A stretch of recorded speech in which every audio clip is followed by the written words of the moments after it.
Before we start, I would want you to hit that red subscribe button so that you never miss out on any of our videos. Hey guys, what's up? Welcome back to Screen Time. Let's talk about 10 90-day fiance couples who were just too much for viewers. Number 1. Paula and Russ. Paula and Russ were a regular cute normal couple when the show started. They are one of the few original couples from season 1 that made it.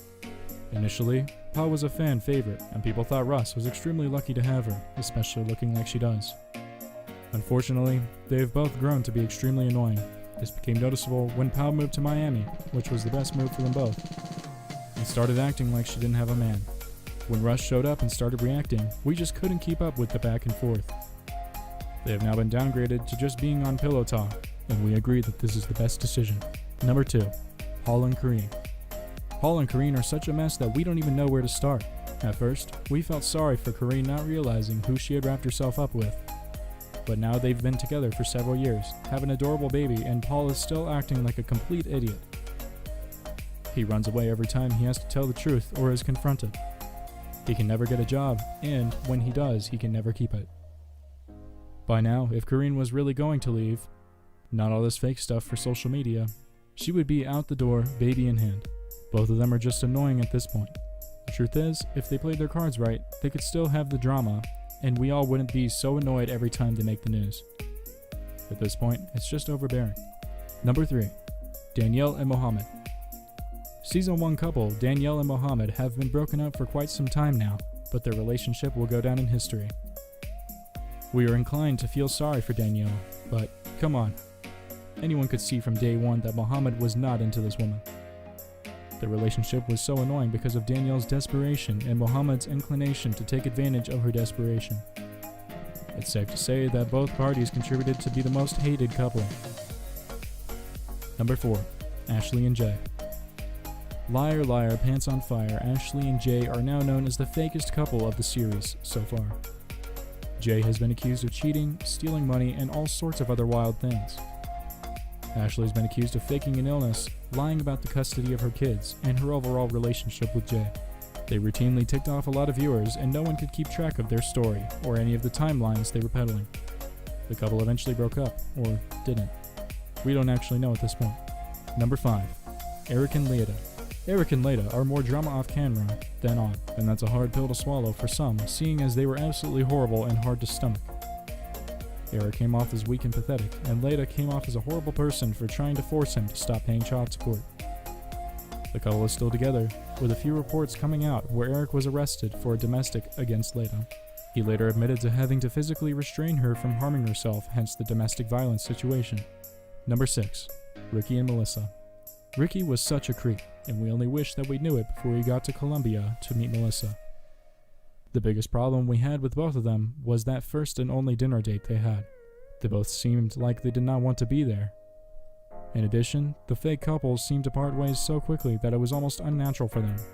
We don't even remember if Melissa ordered a meal before she took off. They had been talking online for about a year, and Ricky made it seem like this was it for him. Melissa knew she didn't want to show up to the dinner, so she basically wasted our time. Viewers got invested, but it came back to bite us in the butt. Number 7. Mark and Nikki.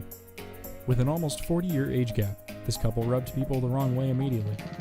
Mark came off as a complete creep, and it always seemed like he was talking down to Nikki.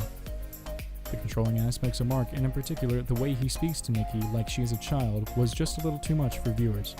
Thankfully, they didn't end up getting a lot of screen time. Now, they are basically nowhere online.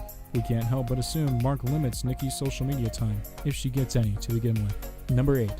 Nicole and Azan. Nicole, at this point, is an idiot. We can't even be mad at Azan anymore because he is showing his true colors very brightly. It is now up to Nicole to grow a backbone for her and her daughter. Azan has said some vile things about Nicole and her weight, and he even mocked her as she walked up a desert sandhill, panting for dear life. She has sent him a lot of money, which was supposed to open some kind of beauty bar in Morocco. He also hasn't proven that he even likes Nicole, let alone love her, the same way he does. He also hasn't proven that he even likes Nicole, let alone love her the same way she does. Overall, he comes off as a scam artist, and she is completely blind to all the red flags. They deserve each other. Number 9. Colt and Debbie. Colt and Debbie were not a couple. They are a mother and a son. However, they might as well be with the way they codepend on one another. Debbie and Colt's real girlfriend at the time, Larissa, just couldn't get along. Colt always seems to take his mom's side, which causes an even bigger rift in their relationship. Colt and Debbie are cringeworthy to watch. They act like an old married couple, and it had become so annoying to the point that fans were rooting for Larissa, who they couldn't stand due to her antics. Debbie and Colt are now on pillow talk, which is weird because pillow talk refers to the conversation you have with your spouse while in bed at night. Yuck. Number 10. Anfisa and Jorge. Personally, we don't see anything wrong with Anfisa and Jorge. In fact, they make a good couple. They both bring the unexpected. Anfisa is physically and verbally abusive to Jorge, and in return, he buys her things. Although, usually not the things she wants, since he lied about how much money he has. One of the most iconic scenes between Anfisa and Jorge was when she wanted Jorge to grab her red bag. She yelled and screamed at him for what seemed like no reason. This was the scene that started making people really dislike the two. Unfortunately, Jorge is now in jail for possession, and surprisingly, Anfisa is hanging in there. This brings us to the end of our video. I hope you enjoyed it. Hit like if you did, and don't forget to subscribe to our channel so that you don't miss any of our videos in the future.